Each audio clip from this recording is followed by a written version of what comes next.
어느 마을의 한 어린 소년이 이미 세상을 떠난 이태리 화가의 화랑문을 두드립니다.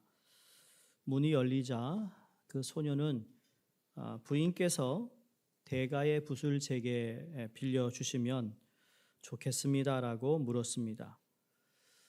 그 소년은 미술가가 되고 싶은 간절한 열망을 가지고 있었으며 대가와 같은 화법을 갖기를 원했다고 하며 자신의 의지를 설명하고 이야기합니다. 그 이야기를 듣고 있던 이 대가의 부인은 붓을 그의 손에 쥐어주고는 그림을 그려보라고 권합니다. 최선의 노력을 기울여서 그림을 그리지만 자기가 쓰던 붓으로 그린 것보다 더 잘 그릴 수 없다라는 것을 그가 깨닫습니다. 그러자 부인은 이렇게 말합니다. 대가의 정신을 이어받지 않고는 위대한 대가와 같은 그림을 그릴 수 없다라는 것을 기억하라. 대가의 붓을 가졌다고 해서 그림이 저절로 그려지지 않는 것처럼 우리가 아무리 좋은 신앙을 갖고 싶어도 그리스도의 영이 없이는 잘 믿을 수가 없는 겁니다. 믿는 것처럼 보일 수 있고 잘하는 것처럼 보일 수 있지만 솔직히 그리스도의 영이 없으면 아무것도 아니라는 것을 우리는 알면서도 그렇게 살아가는 우리의 모습을 종종 발견합니다. 그러니까 하나님을 기쁘시게 하기 위해 신앙의 삶을 살려고 하는 마음은 있지만 그리스도의 영, 성령이 있어야 된다는 말씀입니다. 오늘 본문의 배경은 제자들이 예수님이 로마 군대에 잡히시고서 십자가에 달려 죽으셨어요. 그때 제자들이 다 도망을 갔잖아요. 근데 그들에게 들리는 이야기가 예수님의 시신을 묻었던 무덤의 문이 열렸고 예수님의 시신이 그 무덤 안에 있지 않다라는 이야기를 들으면서 그렇지 않아도 예수의 제자라는 것 때문에 목숨이 위태로운데 더 예수님의 시신이 없어졌다는 소식을 듣고는 두려운 마음에 방 안에 갇혀서 문을 꼭 잠그고는 떨고 있는 상황입니다. 그때 부활하신 예수님이 두려움에 사로잡혀 있는 제자들 앞에 나타나십니다. 그러면서 너희에게 평강이 있을지어다 라고 말씀을 하세요. 도대체 이 자기 눈앞에 보이는 예수님이 진짜인지 아닌지 손에 못자국을 확인하고 옆구리에 창자국을 확인하고 난 다음에 진짜 부활하신 주님을 만나 그들이 기쁨을 되찾습니다. 사랑하는 성도님들, 두려움에 떨고 있던 제자들에게 평강을 주신 분이 누구시죠? 예수님이세요. 돈이 아니었고 권력이 아니었고 어떤 인맥이 아니었어요. 돈으로도 두려워할 수 있고 권력이 있어도 두려워할 수 있고 높은 사람과 인맥이 있어도 여러분 두려워할 수 있는데 예수님이 우리에게 평강을 주시면 더 이상 두려워하지 않고 떨지 않고 당당하게 살아갈 수 있음을 믿습니다.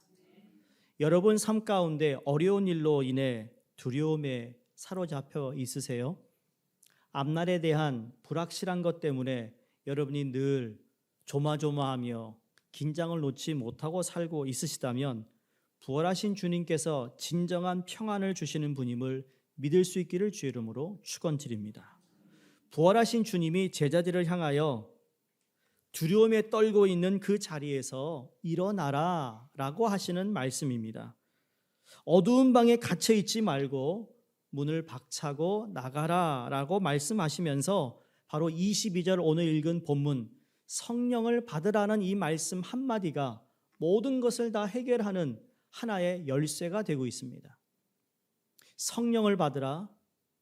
여러분 성령에 대한 말씀이 신약에는 성령으로 이렇게 기록되어 있지만 구약에는 하나님의 영으로 기록되어 있어요. 창세기 1장 1절 2절에 보시면 성부 성자 성령님이 함께 사역을 하여 모든 천지 만물을 지으셨다라는 것을 우리가 알 수 있어요. 태초에 말씀이 있었어요. 그리고 그 말씀이 예수님이신데 그리고 그 혼돈 가운데 하나님의 영이 수면을 돌고 계셨어요. 그게 성령이죠. 그리고 하나님께서 말씀과 함께 성령의 운행 가운데 모든 것을 만드셨어요. 그게 바로 성령님이시죠. 바로 모든 것을 창조하시고 모든 걸 새롭게 하시는 성령을 너희가 받으라 라고 하셨을 때, 여러분, 이 성령은 원어가 푸뉴마라는 단어로 바람입니다. 사도행전 1장에 보면 오순절 다락방에 성령이 바람과 같이 임했어요.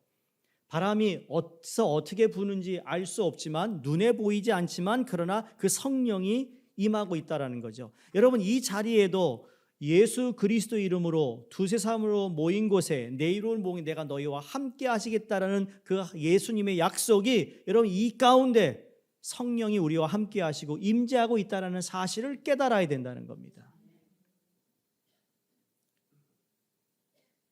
바람과 함께, 바람처럼 받으라. 이 원어의 의미는 가지다, 취하다입니다. 바로 이 성령을 우리에게 주시는데 너희가 가져야 된다는 거예요. 취해야 된다는 거예요. 우리가 아무리 갖고 싶어도 말이죠,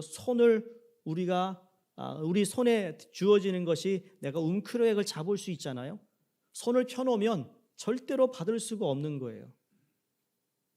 아까 우리 장로님 기도 가운데 마음에 와 닿은 대목이 있어요. 뭔지 아세요? 여러분, 난민 아이들이요, 데이트 난민이 우리 한국 교회가 오는 걸 기다리고 있어요. 너무 찡한 거예요. 수많은 사람들이 오고 갑니다. 수많은 다른 크리스찬이 오고 가는데 코리안 크리스찬들을 기다린다고요. 왜 그런지 모르겠어요. 우리가 걔네한테 특별히 돈 준 일도 없는데 말이죠. 그런데 기다린다고요. 누구 기다려 보셨어요? 사랑하는 사람이 기다려보고, 직장 때문에 기다려보고, 내가 지금 계획한 것이 이게 잘 되는데 기간이 돼야 기다려야 되는, 기다려보는 거 있잖아요. 근데 그 아이들이 기다린다고요. 그 기다리는 그 아이들의 심령에, 여러분, 우리가 그 선교를 위하여, 그들을 위하여 바자회도 하며 콘서트도 하며 그들을 위해 후원하는 이 모든 일들은요, 바로 성령이 우리에게 부탁하신 일이기에 한다고 전 믿습니다. 우리의 일이 아닙니다. 그래서 더 감사한 거예요. 아침 일찍 그 누구도 헌신하지 않는 가운데 헌신하는 몇 사람을 통하여, 누군가를 통하여 음식이 만들어지고 준비가 되고, 이런 이 모든 일들은 그냥 우리의 육의 일이 아니라 하나님의 일이며 영적인 것이라는 사실을 우리가 깨닫게 됩니다. 그래서 예수님께서 제자들에게 오늘 이 본문 말씀에 너희들에게 성령을 받으라라는 말씀은 무슨 의미일까? 크게 세 가지입니다. 첫 번째로, 제자된 삶을 살기 위해 성령을 받으라 하십니다. 예수님께서 하시는 일을 제일 많이 본 사람들이 누구죠? 12 제자들이에요. 가룟 유다는 이미 세상을 떠났으니까 11 제자, 그들은 직접 예수님이 하시는 사역을 목격하고 예수님이 그들에게 하셨던 모든 훈련을 받았던 사람들입니다. 절름발이가 일어나 걷는 걸 보았고, 소경이 눈을 뜨는 것을 보았으며, 죽은 자가 살아나는 것도 보았습니다. 심지어 자신들이 이적을 행하는 것도 자기들이 경험했습니다. 자기들을 예수를 위하여 모든 것을 버린 사람이라고 자진하며 그렇게 예수님을 따라갔던 제자들이었는데, 부끄럽게도 예수님께서 십자가에 못 박히실 때에 그들이 제자가 아니었어요. 십자가 지되는 그 자리에 제자들이 있지 아니했어요. 아니, 예수님께서 부활하셨다는 소식을 분명히 들었음에도 불구하고 부활하심을 의심한 제자도 있었어요. 주변의 환경에 대하여 두려움의 그런 마음으로 문을 꼭 잠그고 있었던 제자들도 있었어요. 어떻게 보면 제자들이 부름을 받은 것만으로는 제자가 아니었다라는 거죠. 교육받았다고 제자가 아니라는 거예요. 이름은 제자인지 모르나 실제는 아니었다라는 거죠. 그러므로 이제는 제자가 되라라는 말씀에서 성령을 받으라라고 말씀하고 있다고 믿습니다. 지금까지는 명분상 제자였어요. 지금까지는 교회를 다니니까 그리스도인 같았어요. 그런데 정작 예수님이 가장 필요하시고 예수님이 가장 하나님의 아들로서 이 땅에 오신 그 목적이 드러나는 순간 제자들이 도망갔어요. 우리는 어떠한가요? 어떤 위기 상황 속에 내게 불이익이 오는 그 상황 속에 난 끝까지 예수의 제자입니다 라고 그 자리를 지킬 수 있는 사람이 몇 명이나 될까요? 진짜 제자일까요? 진짜 예수 믿는 사람 맞습니까? 우리 자신에게 한번 물어야 합니다. 제자의 삶을 살기 위해 그래서 성령을 받으라고 말씀하신 예수님의 이 음성이 들려지는 이 아침이 되기를 바랍니다. 여러분, 부활하신 주님이 오늘 이 자리에 오신다면 우리에게 뭐라고 말씀하실까? 뭐 하실 말씀이 많겠죠. 그러나 우리를 바라보시면서 아무개야 성령 받아라 라고 하실 것 같아요.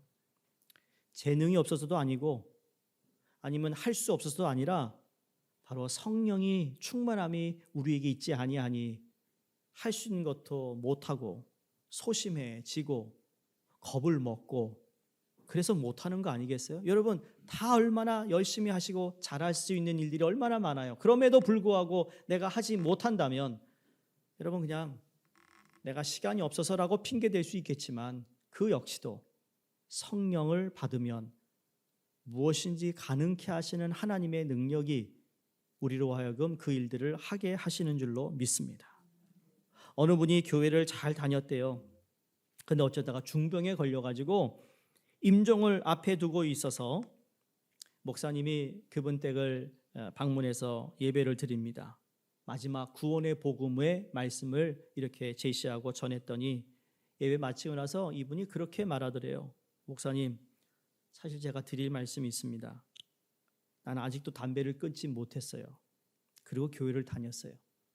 아직도 술도 계속 마시면서 다녔어요. 이런 제가 구원을 받을 수 있겠습니까? 여러분 어떻게 생각하세요? 구원 받았어요? 못 받았어요? 헷갈리죠? 여러분 술을 마시고 담배를 피는 거와 그리고 구원받은 건 무관한 겁니다. 예수를 영접하면 구원받은 건 맞습니다. 거듭났어요. 그런데 여전히 그 옛 습관을 버리지 못하는 건 성령의 충만함이 없어서예요. 그러니까 딴짓하지 말고 성령을 더 사모하고 성령을 더 사모하며 성령을 받으려고 하는 마음을 가져야 여러분 그런 것도 다 하나씩 떨어져 나가게 되어 있어요. 인간의 방법으로 안 되는 거예요. 내 의지로 안 되는 거예요. 다시 말씀드립니다. 뭐 세상에 어떤 짓을 해도 여러분 구원받는 거와 무관합니다. 구원은 내 공로가 아니니까 내가 노력해서 받는 게 아니라 하나님 주신 선물인데 그런데 그 받았을 때 임했던 성령을 통하여 내 안에 성령이 계시는데 그 성령이 내 안에서 역사하시고 역동적으로 일하게 하기 위해서는 성령의 충만함이 내게 필요한 것인데 바로 그걸 예수님이 제자들에게 성령 받으라라고 말씀하고 있다라는 거예요. 왜 받으라고 할까요? 너 내 제자라며. 너 내 제자잖아. 제자에 걸맞는 삶을 살기 위해서 성령을 받아야 된다는 말씀이에요. 제자로서의 구실을 해야 되잖아요. 그런데 그렇지 못하고 있는 모습을 보면서 너희들 분명 내가 3년 동안 함께했던 제자들 맞아. 근데 너희들이 두려워 떨고 있구나. 내가 평강을 준다. 그리고 이제는 성령을 받으라 라고 말씀하고 있습니다. 예수 믿는다면 믿었으면 거듭나야 합니다. 기억하세요. 예수님께 밤중에 찾아왔던 니고데모가 예수님이 그에게 말합니다. 거듭나야 된다. 거듭나는 게 무슨 말인지 이해를 못합니다. 육으로 난 것은 육이라고 말씀하시면서 영으로 나지 아니하고 육신으로 만난 사람들은 구원받지 못한다는 거죠. 거듭났다면 달라져야 한다는 겁니다. 아니, 진정으로 예수 믿으면 변화돼야 한다는 것입니다. 여러분, 변화에는 크게 두 가지가 있어요. 하나는 물리적인 변화가 있고 다른 하나는 화학적인 변화예요. 물리적인 변화는 외형이 달라지는 겁니다. 예를 들어서 나무가 있어요. 나무를 톱으로 켜가지고 책상을 만들었는데 나무는 같은 나무인데 모양만 달라진 거. 이게 물리적 변화예요. 근데 화학적 변화는 뭘까요? 요한복음에 가나 혼인 잔치에 예수님이 물로 포도주를 바꾼 것이 화학적인 변화. 이건 근본적으로 달라진 거예요. 물에 색깔도 없고 맛도 없었는데 색깔이 있고 맛을 낼 수 있다라는 것. 이게 바로 진정한 변화라는 거죠. 우리에게는 물리적 변화도 필요하지만 더 중요한 건 화학적인 변화가 필요하다라는 거죠. 이 화학적인 변화는 성령을 받아야만 변화가는 거예요. 우리가 윤리적으로 도덕적으로 신앙생활을 할 수 있어요. 그런데 능력이 없어요, 여러분. 마치 총에 실탄이 없는 것과 똑같아요. 땅땅 소리만 나요. 그런데 이게 진짜 이게 실탄 들은 것과 안 들은 것의 차이가 얼마나 큰지 아세요? 화학적인 변화가 있기 위해서는 성령으로 거듭나야 된다고 말씀합니다. 거듭났다라는 것은 성령으로 근본이 달라지는 것을 말합니다. 철학자 루소가 이런 말을 했어요. 인간은 보통 10대에 먹는 것에 의하여 움직인대요. 10대는 먹는 것에 의해 움직여요. 먹는 것 따라간대요. 근데 오늘날은 10대가 뭐야? 40대, 50대도 먹는 것 따라다니는 사람도 있어요. 인생이 그래. 그러다 인생 마치는 사람이 있어요. 20대는요, 사랑에 의하여 움직인대요. 20대, 사랑하시는 분들은 다 결혼 꼴이나 하셨잖아요. 그렇죠? 30대는 쾌락에 의하여 움직이고 40대는 야심에 의하여 움직이고 50대는 탐욕에 의하여 움직이고 60대는 명예심에 의하여 움직인대요. 그러나 참된 그리스도인들은 성령에 의하여 움직이는 거예요. 성령의 지배를 받는 사람이라는 거죠.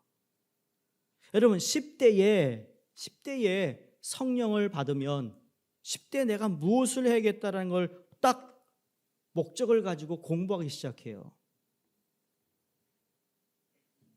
제 자랑 아니니까 오해하지 마시고, 제가 10대에 예수를 만났어요. 10대, 20대 들어가서 제가 헌신했어요. 30대 사역 시작했어요. 40대 담임 목회하고 있어요. 50대 중반에 지금 사역하는데, 여러분, 내게 주어진 일들이 한두 가지가 아니에요. 왜 이렇게 나에게 일을 많이 맡기는지 모르겠어요.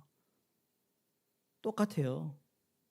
저도 때로는 우리 총회에다가 왜 이렇게 내게 일을 많이, 나 목회 좀 하자 할 정도로. 그런데 그렇게 해봤자 10년 하고는 시켜달라고 해도 안 시켜줄걸요. 그러니까 할 수 있을 때 하는 거라는 거예요. 여러분, 주의 성령이 내게 임해서 내가 할 수 있을, 주님이 나를 사용하시겠다 하실 때 내가 쓰임받아야 되는 거예요. 우리 엘살바도르의 황영진 목사님 우리가 후원하고 있어요. 제가 이번 주에 페이스북을 봤는데, 참 그분도 대단하셔. 황 씨가 대단해. 아니, 요새 말이에요, 가는 데마다 황 씨가 왜 이렇게 많은지 몰라요. 한몫들 하더라고. 그래서 갑자기 어디서 나타났지? 여러분, 그분이 엘살바도르 딱 공항에 내리면 산악지대에 선교를 하세요. 산악에 살아요. 근데 4시간 차를 타고 가야 되는데요. 도시는 위험해서 사역이 어렵고. 근데 벌써 4번째 교회를 봉헌해서 예배를 드렸어요. 내가 그거 보고 도전이 됐다니까요. 제 마음속에 하나님이, 너 이거 봤지? 너 이거 봤지? 왜 자꾸 그래 하나님. 너 봤지? 교회 세우라는 거예요. 교회 세우라는 거. 그래서 제 마음속에 선교주에 교회 세우는 일을 앞으로 많이 해야겠다는 생각이 들었어요. 지금 저희가 지금 몇 년 동안 난민 선교 때문에 해외를 안 나가고 있어요. 난민. 그럼에도 불구하고 교회 세우는 일을 하나씩 1년에 하나씩 하겠다는 생각이 드는 거예요. 절대 부담 갖지 마세요. 응? 성령이 하실 거니까. 여러분, 교회를 세운다는 만큼 큰 축복이 있을까요? 여러분 인생을 살면서 예수 그리스도의 몸된 교회를 이 땅에 세운다는 만큼 귀한 일이 있을까요? 그것처럼 축복받는 일이 있을까요? 제가 왜 이렇게 하나님 은혜를 받고 축복받는, 죄송합니다. 자꾸 제 얘기해서. 내가 이민교회, 모교회도 건축했어요. 우리 아버님이. 예? 내가 가는 교회, 사역지 교회 가는 마다 다 건축을 하더라고요. 중축을 여기 2번이나 했어요. 여기 들어와서 이거 공사할 때 전도사를 있을 때도 했어요. 와신령 갔더니 거기도 건축하고 있더라고요. 하나님이 내게 복 주시려고. 그런 여러분 좀 확신을 가지시면 좋겠어요. 이왕 쓸 돈 있다면 여러분 하나님 나라를 세우는 일에 많이 쓰임 받으세요. 그게 내 생각으로는 안 됩니다. 그러나 성령이 임하면 그 일을 하게 하시는 줄로 믿습니다. 왜? 제자가 되기 때문에. 제자가 되기 때문에. 사도행전 1장 5절에 성령 세례를 받으라라는 말씀이 나옵니다. 성령으로 세례받는다는 건 중생과는 다른 겁니다. 내가 거듭났다 예수를 처음 믿을 때 성령이 역사하셔서 예수는 나의 죄를 위해 십자가를 죽으시고 부활하셨다라는 것을 믿음으로 그걸 영접하면 이게 기본적인 성령의 역사인데, 성령 세례는 기본적인 역사에 더욱 진전되어 제2차적인 성령의 역사를 우리가 경험하는 겁니다. 성령 세례가 무언가를 알려면 여러분 세례가 무슨 의미를 가지고 있는가를 알아야 합니다. 여러분 세례는 일치하는 겁니다. 내가 예수 그리스도 이름으로 세례를 받음으로 말미암아 내 예수님과 내가 하나가 됨을 선언하는 겁니다. 내가 하나님의 사람에 속했다라는 것을 공적인 예배에서, 공예배에서 세례 예식을 하는 이유가 바로 거기에 있습니다. 내가 이제 앞으로 하나님과 하나가 되어 그렇게 살아갑니다라는 것을 보여주는 증표가 돼요. 그래서 성령을 받으라라는 것은 성령과 하나 된 삶을 살라는 말과 같은 겁니다. 성령 세례 받은 사람들은 우리 몸 안에 성령님이 주관하시게 돼 있어요. 우리 성도님들이 제일로 사모해야 할 것이 바로 성령님을 더 내가 모시고 살아야겠다라는 것. 여러분 이런 마음이 여러분에게 있기를 간절히 바랍니다. 성령 세례 받았다고 갑자기 훌륭해지는 건 아닙니다. 인격이 위대해지는 것도 아닙니다. 그러나 자기도 모르게 주님을 기쁘시는 일을 생각하게 되고 쉽게 다른 사람들을 용서하며 사랑할 수 있는 능력이 내게 주어지는 거예요. 성령 세례 받은 이후에 여러분 그래야 영적인 세계가 열리는 겁니다. 우리가 자꾸 영적인 얘기를 하는데 여러분 이것이 들리지 않고 보이지 않는 건 내 안에 성령이 역사하지 못하고 있기 때문이에요. 성령이 내 안에 충만하면 하나님이 하신 일들이 보이게 돼 있고 들리게 돼 있고 그 일을 할 수밖에 없는 겁니다. 다시 말씀드립니다. 성령의 세계는 영적인 세계이기에 체험해야만 알 수 있는 겁니다. 바로 그 성령을 여러분이 받을 수 있기를 주의 이름으로 축원합니다. 두 번째 이유는 부활의 증인이 되기 위해 성령을 받으라 하시는 겁니다. 여러분 성령 받는 것이 개인적으로 참 복되고 좋은 일이지만 나만을 위한 일이 아니에요. 예수님이 뭐라고 그랬습니까? 오직 성령이 너에게 임하시면 너희가 권능을 받고 예루살렘과 온 유대와 사마리아 땅끝까지 이르러 내 증인이 된다. 여러분 증인이 되기 위해서는 지금 예루살렘이라는 것, 온 유대라는 땅, 그리고 사마리아 모든 땅을 다 예수를 전하기 위해 내가 대가를 치러야 하는 일이 있다라는 거예요. 그냥 되는 일이 아니라는 겁니다. 내가 선포했다가 되는 것이 아니라는 겁니다. 누군가가 직접 걸어야 되고 누가 손으로 섬겨야 되고 누군가가 전해야 되는 것이 분명히 거기에 담겨져 있습니다. 그런데 바로 이 영적으로 행복해지는 것을 이야기하는데 이것이 바로 내 개인에게 임하지만 이 개인에게 임한 성령은요 공동체에 큰 유익을 주는 것이에요. 초대교회 예수를 믿는 숫자가 점점 늘어나면서 바나바도 그렇고 그 후에 많은 사람들이 자기의 땅을 팔아 교회에다가 다 드립니다. 그래서 필요한 자들에게, 배고픈 자들에게, 구제가 필요한 자들에게 다 쓰임을 받습니다. 여러분, 그게 성령이 하시는 일이라고요. 우리가 어떻게 보면 성령이 우리 안에 임하고 역사하고 있다는 것이 이미 우리에게 보여지는 겁니다. 왜? 똑같이 이민 생활하고 똑같이 우리가 일하고 똑같이 일어나고 먹는 것 같은데 누군가가 더 하나님께 시간을 내어 드려지는, 여러분, 그 헌신은 그냥 인간적으로만 이루어진 것이 아니라 그 마음속에 성령이 역사하셔서 그 일을 하게 하시기 때문이라는 것, 이게 바로 증거인 것이죠. 성령이 함께 하시는 증거. 왜 성령의 능력을 받아야 하는가? 다른 거 아닙니다. 증인이 되기 위해서입니다. 무슨 증인일까요? 부활의 증인입니다. 예수님께서 부활하셨다. 이 놀라운 사건인데, 너무 기쁜 소식인데, 그 사람들은 누구라도 좋은 일이 있으면 자랑하게 돼 있습니다. 어느 시골에 어렵게 농사를 지으며 공부를 시킨 아버지가 있었어요. 아들을 서울에 보내서 정말 좋은 대학 가기 위해서 그렇게 어렵게 그 아들을 후원하고 공부시켰는데, 대학에 몇 년째 지금 낙방을 하고 있습니다. 다음 해인 서울대에 원서를 냈는데 그 아들이 합격한 거예요. 그 아버지가 그 대학에 직접 가서 합격자 명단을 들어봤다는 겁니다. 그 아들 이름이 있더래요. 이름 석자가. 너무 좋아가지고 학교에 나오면서 길 가는 사람 붙잡고, 여보시오, 우리 아들이 서울대 들어갔어요. 아니, 모르는 사람 붙잡고 그랬다고요. 나가니까 모르는 사람 천지대 플러싱해. 모르는 사람 붙잡고. 왜 그랬죠? 그 아버지가 너무 좋아서. 성도님들, 우리 예수 부활하신 것 우리에게 가장 좋은 일 맞죠?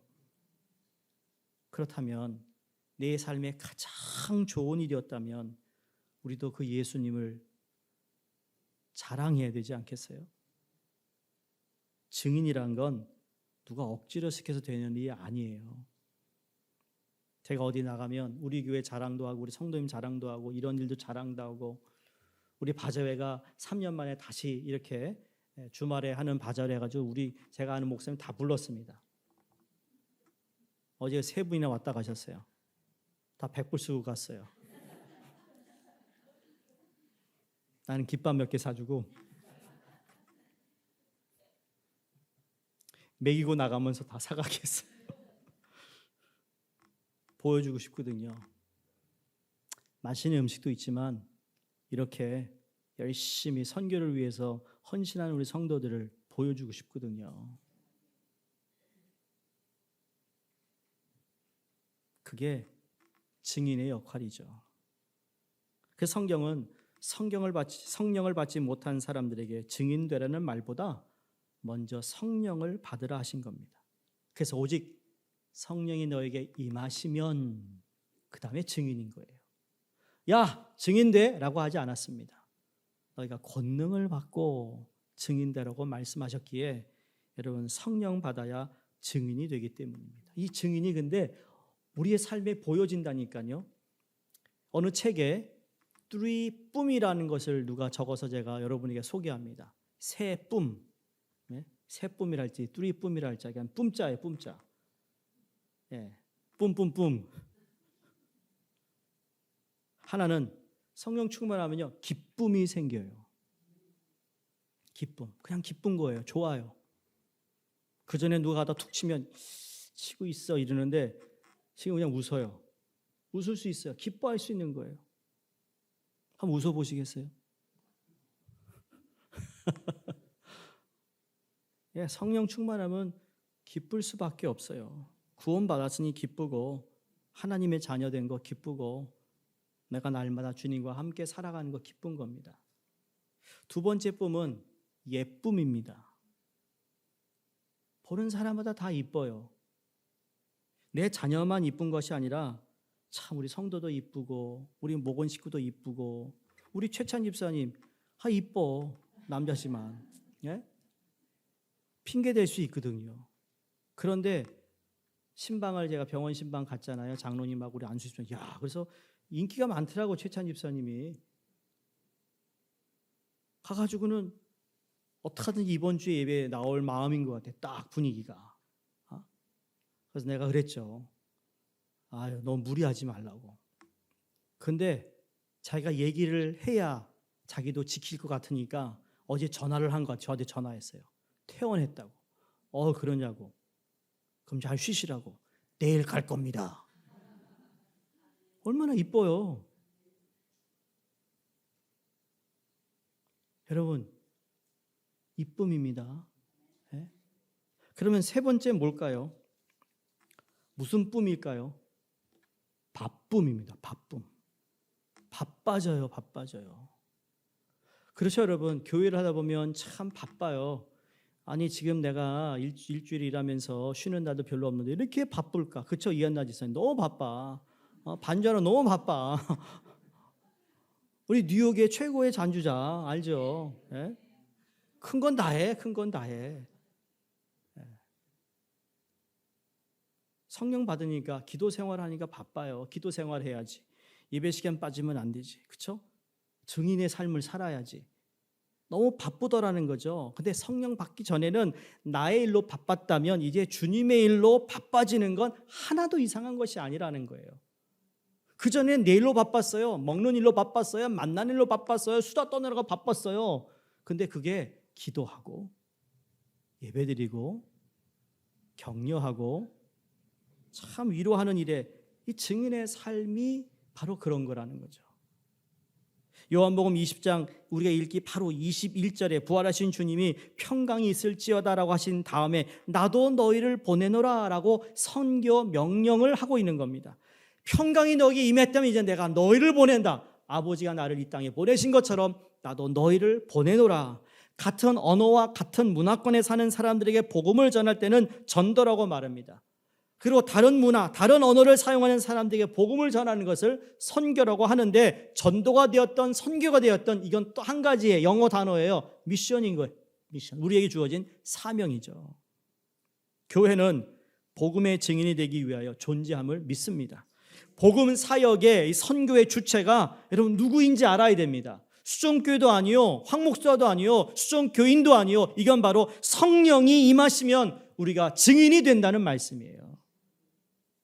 주님께서 우리에게 권능을 주심으로 우리가 할 수 있는 겁니다. 성령이 우리에게 그 재능을 주셨고 그 할 수 있는 그 시간과 여건과 기회를 주실 때마다 여러분 쓰임 받으시기를 주의 이름으로 축원합니다. 2022년 한국교회가 파송한 선교사님의 이 집계가 나왔는데 169개국의 선교사님이 파송되어 있어요. 한국인 선교사가. 그 선교사님이 22,204명의 장기 선교사와 484명의 단기 선교사님들이 파송되어 있습니다. 대단한 겁니다. 이 정도의 선교사를 파송하고 하는 이 선교 예산이 한 250억 원이 된대요. 근데 더 놀라운 숫자가 나와 있어요. 우리나라 한국의 연간 술 소비량이 얼마인 줄 아세요? 1년에 2조 5천억 원이래요.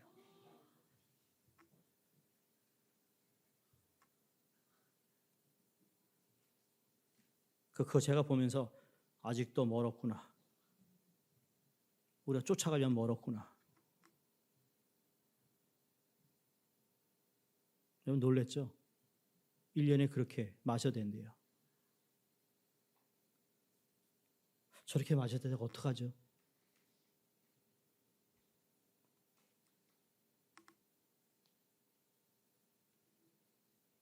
KWMC 사무총장으로 섬기는 조용중 선교사님이 계세요. 그분이 8가지 선교사의 모델을 제시한 것이 있어요. 첫 번째 해외 선교. 우리가 다 아는 겁니다. 두 번째 부모 선교사래요. 부모가 이제 자녀들에게 선교사 역할을 해야 된다는 거예요. 뿐만 아니라 선교사의 자녀를 다시 선교사로 헌신할 수 있도록 해야 된다. 세 번째가 기도 선교사가 필요하고, 네 번째가 물질 선교사가 필요하고, 다섯 번째는 직장 선교사가 필요하고, 여섯 번째는 가족 선교사가 필요하고, 일곱 번째는 문화 선교사가 필요하고, 여덟 번째로 길거리 선교사가 필요하대요. 코로나 인하여서 움츠렸던 우리의 선교가 이번 선교 바자회와 미션 콘서트를 통하여서 그 전보다 더 활발한 선교 사역을 감당할 수 있는 올해가 되기를 간절히 바라는 겁니다. 마음에 확신을 주셨어요. 교회를 더 세워야겠다. 여러분, 교회 세우는 일에 앞장섰으면 좋겠어요. 세 번째, 마지막이면 능력 있게 살아야 하기에 성령을 받으러 가신 겁니다. 예수님께서 십자가에 못 박히시던 전날 밤에 제자들이 모두 도망갔습니다. 3년 동안 배우고 이적을 보았으나 그들은 너무나 무능한 무리였어요. 자기 선생님이 붙들려 가지고 십자가에 돌아가셨음에도 가보지도 못합니다. 여러분, 이들에게 필요한 것이 무엇이었을까요? 능력 아니었을까요? 힘이 아니었을까요? 어렸을 때 저하고 형하고 1년 6개월 차이인데 나이가, 형이 저보다 체격도 좋고 힘도 셉니다. 저는 빌빌거렸대요. 항상 어렸을 때. 아주 그냥 호리호리하고 힘도 없고, 형이 나를 못 세울 때마다 제가 그랬대요. 너 커서 보자. 내가 그랬대요. 하도 독한 마음에. 커서 보자. 내가 힘이 생겨가지고 내가 지금 내가 커서 너 잡겠다. 얼핏 기억나는 것 같아요. 하도 나를 그냥 내 거 뺏어 먹고 내 장난감 가다가 자기가 다 가져놀다가 팍 망가뜨리고, 이 온라인을 보면 안 되는데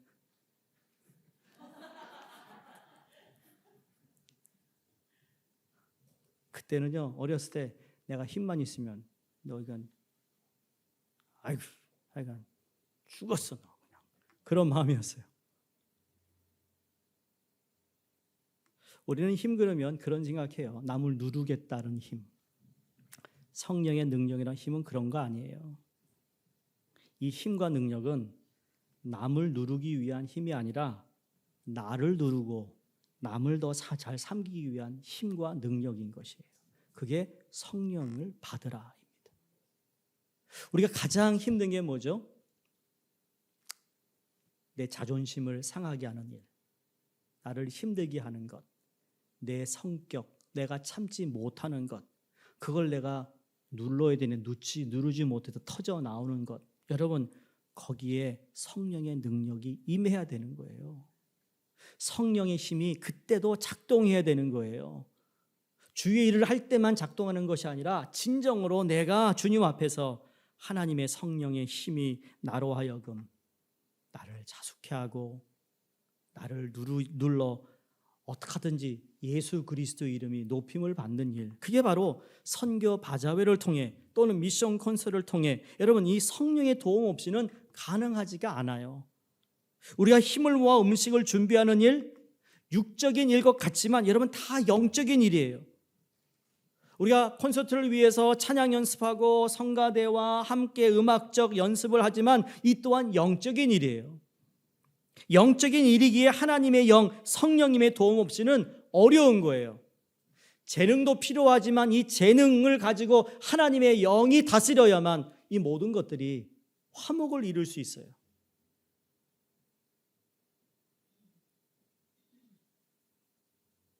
선교 바자회도 하루 1, 2년에 된 것이 아니잖아요. 10년 이상 선교 사역을 맡았던 장로님들이 그렇게 쌓고 헌신하신 결과물이 근래에 우리 선교 바자회가 되었어요. 그분들의 공로, 그분들의 틀리신 땀 우리가 잊어서는 안 되죠. 그냥 되는 일은 없어요. 그래서 이게 말하는 것처럼 쉽진 않지만 어렵지만, 그래서 나의 재능, 나의 지혜, 나의 경험을 앞세우기보다 하나님의 영, 성령의 능력이 필요합니다라는 고백이 우리의 고백이 되기를 바라는 겁니다. 나는 협력할 수 없는데 성령의 능력으로 협력하는 겁니다. 나는 할 수 없다고 생각했는데 성령의 능력으로 할 수 있게 되는 겁니다. 함께 힘을 모아 음식을 만드는 것보다 중요한 것이 힘을 모아 음식을 만드는 분들의 가슴 속에 임하고 역사하시는 성령님을 통해 하나 되는 것이라는 거예요. 사랑할 수 없는데 사랑합니다. 용서할 수 없는데 용서합니다. 불만 불평 없이 기쁨과 감사로 섬길 수 있는 것, 이게 바로 성령의 능력이고 힘인 것입니다. 여기서는 그냥 지지고 볶고 싸우는데 나가서는 나가서 예수 믿으세요. 그것처럼 구역질 나요. 그거 원치 않아요. 사랑하는 성도님들, 나의 한계를 뛰어넘게 하시는 성령의 능력을 통해 우리가 맡겨진 바자회, 미션 콘서트, 그 외의 모든 선교의 사역들이 아름답게 열매를 맺는 이 한 해가 되기를 바랍니다. 다시 한번 말씀드립니다. 여러분, 성령 받아야 합니다. 성령으로 거듭나야 합니다. 성령 받아야 신자 또는 제자 노릇 제대로 하고 구실을 할 수 있다는 말입니다. 성령 받아야 부활의 증인이 됩니다. 제가 근래 와서 성가대 은혜를 많이 받고 있어요. 성가대 찬양에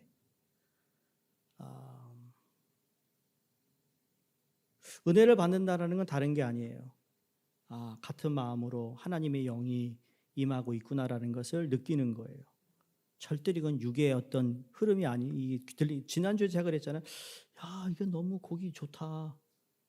나 무슨 뮤지컬 음악을 듣는 것 같다고 지난주에 그랬어요. 나는 지금까지 우리 교회 지휘하시는 분 오셔서 지휘자 하는 분이 선교과제 처음 시간부터 끝 시간까지 있었던 걸 처음 봤어요. 처음에 우리 그 자체가 은혜예요.